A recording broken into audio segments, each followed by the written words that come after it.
Le 19e siècle est le siècle du train. Dérivé des chariots utilisés dans les mines, le train à vapeur transportant des voyageurs est expérimenté en Angleterre en 1825. Mais ce n'est qu'en 1830 qu'une première ligne est inaugurée entre Liverpool et Manchester.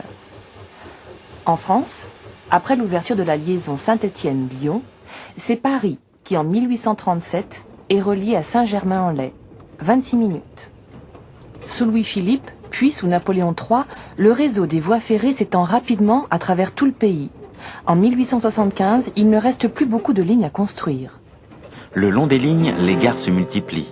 Solennelles, monumentales, inaugurées en grande pompe. En 1868, Théophile Gautier voit en elles des cathédrales de l'humanité, le point de rencontre des nations, le noyau de gigantesques étoiles aux rayons de fer s'étendant jusqu'au bout de la Terre.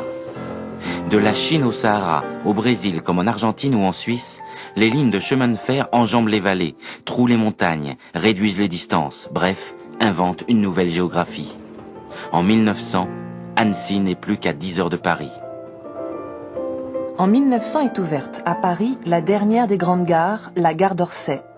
Elle permet à la Compagnie d'Orléans, qui possède la gare d'Austerlitz, d'avoir un prolongement au centre de Paris.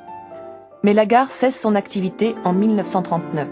En 1986, la gare devient un musée, le musée du 19e siècle, un musée où l'on trouve encore des trains. C'est vers 1870 que Claude Monet peint ce petit train, avec ses voitures à impériale ouverte. Il s'agit probablement de la ligne Paris-Saint-Germain.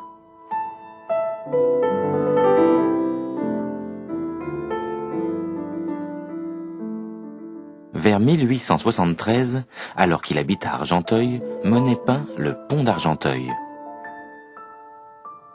C'est un pont sur la ligne Paris-Rouen, une ligne qui sera bientôt choisie par le romancier Émile Zola pour servir de cadre au drame de la bête humaine.